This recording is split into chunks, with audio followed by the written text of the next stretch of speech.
আসসালামু আলাইকুম। সংবাদে আপনাদের সবাইকে স্বাগত জানাচ্ছি। আমি ফিরোজ তোহা। শুরুতেই আরবে কেবলস সংবাদ শিরোনাম। বাংলাদেশের সর্বশেষ গুরুত্বপূর্ণ আপডেট সংবাদে আপনাকে স্বাগত। শুরুতেই সংবাদ শিরোনাম, পরে বিস্তারিত। প্রথমেই জানাবো আমাদের হাতে থাকা সর্বশেষ গুরুত্বপূর্ণ সবথেকে তাজা আপডেট সংবাদ আপনাদের জানিয়ে দিব। চট্টগ্রামে নিষিদ্ধ ছাত্রলীগের ঝটিকা মিছিল, পথসভা। অবশেষে চট্টগ্রামে ছাত্রলীগের নেতাকর্মীদের বিশাল মিছিল হয়েছে। চট্টগ্রাম নগর ডিসি হিল এলাকায় ছাত্রলীগের নেতাকর্মীরা ঝটিকা মিছিল ও পথসভা করেছে। আজ চট্টগ্রাম দক্ষিণ জেলা ছাত্রলীগের নেতাকর্মীরা মিছিলটি বের করেন। পরে এর ভিডিও সামাজিক যোগাযোগ মাধ্যমে ছড়িয়ে পড়ে। ভিডিওটি সাবেক শিক্ষামন্ত্রী মহিবুল হাসান চৌধুরী নওফেল তার ব্যক্তিগত ফেসবুক আইডিতে শেয়ার করেছেন। পাশাপাশি আজ নারায়ণগঞ্জেও ছাত্রলীগের নেতাকর্মীরা ব্যাপক বিক্ষোভ মিছিল করেছেন। এই ঘটনার পর বিএনপির আতঙ্ক শুরু হয়ে গেছে।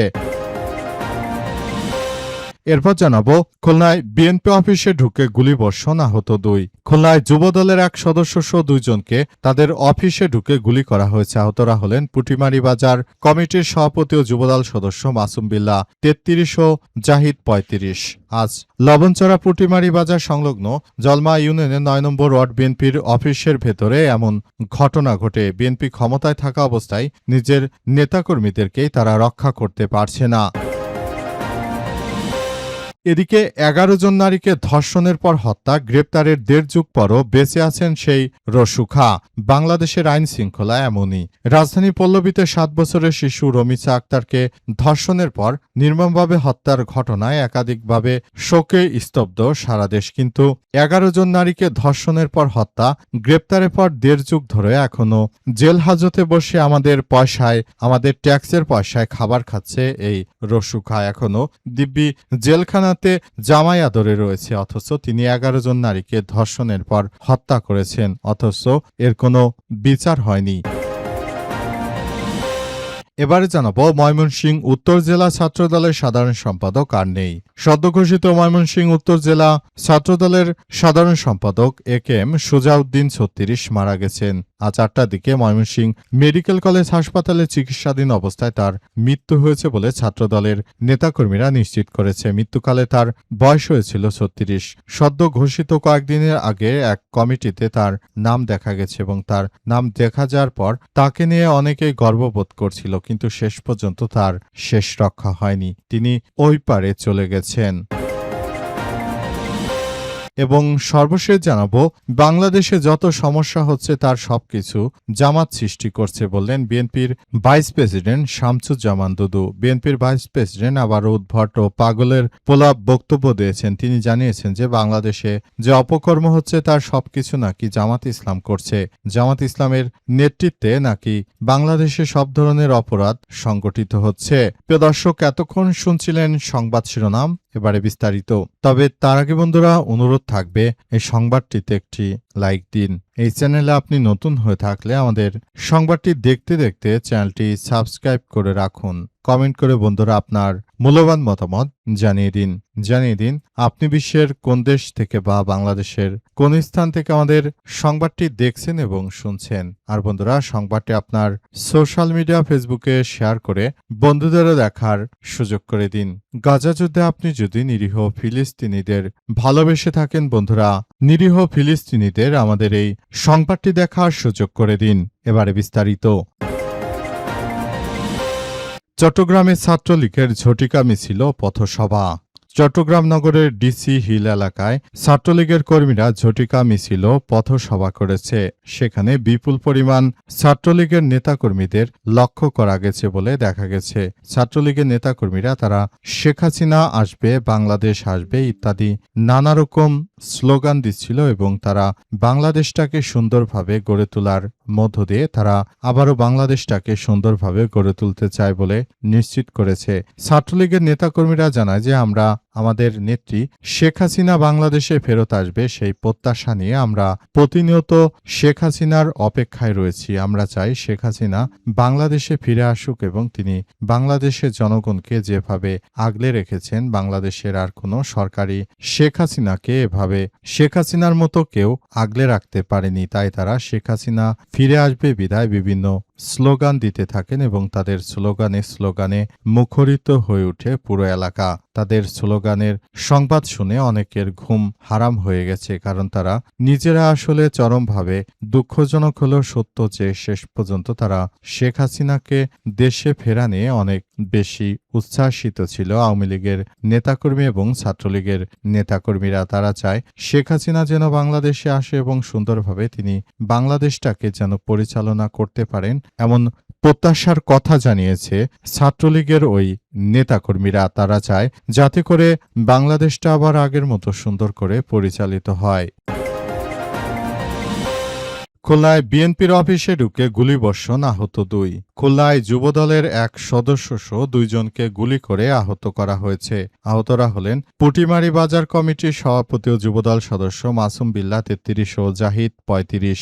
আজ 21 মে দুপুরে লবণচারার পুটিমারি বাজার সংলগ্ন জলমা ইউনিয়নের 9 নম্বর ওয়ার্ডে বিএনপির অফিসের ভেতরে এই ঘটনা ঘটে। সারা দেশ জুড়ে বিএনপির নেতাকর্মীদের যেখানেই পাওয়া যাচ্ছে সেখানে খতম করছে একটি চক্র।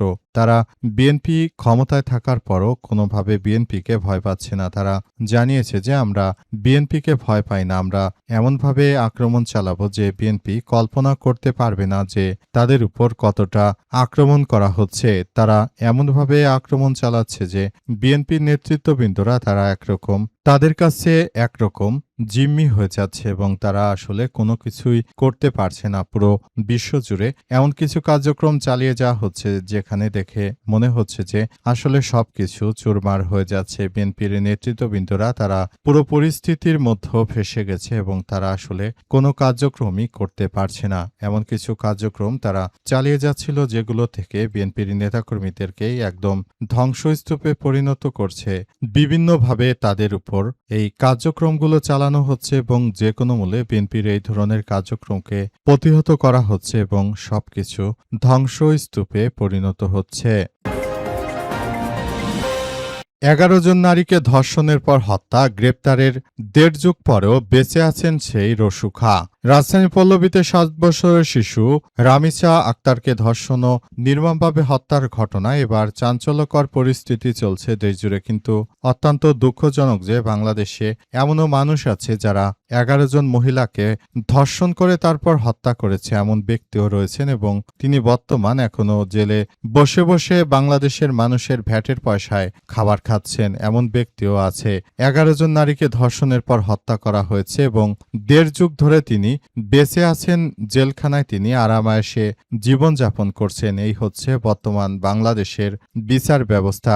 যদি বাংলাদেশে প্রকৃতপক্ষে ভালো কোনো রাষ্ট্র প্রতিষ্ঠিত করতে হয় সেক্ষেত্রে বিচার ব্যবস্থা অবশ্যই ভালো করতে হবে। কিন্তু আসলে দেখা গেল যে বাংলাদেশে কিন্তু যেগুলো হচ্ছে সবকিছুই বাংলাদেশে আসলে বিচার বহির্ভূত হত্যাকাণ্ড হচ্ছে এবং বিচারকরা জামিন দিয়ে দিচ্ছে অপরাধীদের জামিন দেওয়ার ফলে সারা বাংলাদেশ জুড়ে বড় ধরনের এই সমস্যাগুলোর সৃষ্টি হচ্ছে। কিন্তু আসল পরিস্থিতি হলো যে যদি এই সন্ত্রাসীদেরকে আগে থাকতেই তাদেরকে যদি এই বিষয়গুলো আসলে তারা যদি আগে থাকতে বিচারের আওতায় নিয়ে আসতো তাহলে হয়তো এই বিষয়গুলো এভাবে হতো না এবং এই বিষয়গুলো সবার জন্য ভালো কিছু হতো। কিন্তু শেষ পর্যন্ত আসলে এগুলো সবার জন্যই খারাপ কিছু বয়ে আনছে বলে এমন তথ্য সামনে এসেছে। ময়মনসিংহ উত্তর জেলা ছাত্রদলের সাধারণ সম্পাদক আর নেই। সদ্যঘোষিত ময়মনসিংহ উত্তর জেলা ছাত্রদলের সাধারণ সম্পাদক একেএম সুজাউদ্দিন মারা গেছেন। আজ 8টার দিকে ময়মনসিংহ মেডিকেল কলেজ হাসপাতালে চিকিৎসাধীন অবস্থায় তার মৃত্যু হয়। একেএম সুজাউদ্দিন ফুলপুর উপজেলার আকুয়াকান্দা গ্রামের বাসিন্দা এবং একেএম ফজলুল হকের ছেলে। তার মৃত্যুতে কেন্দ্রীয় ছাত্রদলের সভাপতি মোহাম্মদ রাকিবুল ইসলাম শোক প্রকাশ করেছেন। নিজের ভেরিফাইড ফেসবুক পেজে স্ট্যাটাস দিয়ে শোক জানান ছাত্রদলের শীর্ষ নেতা।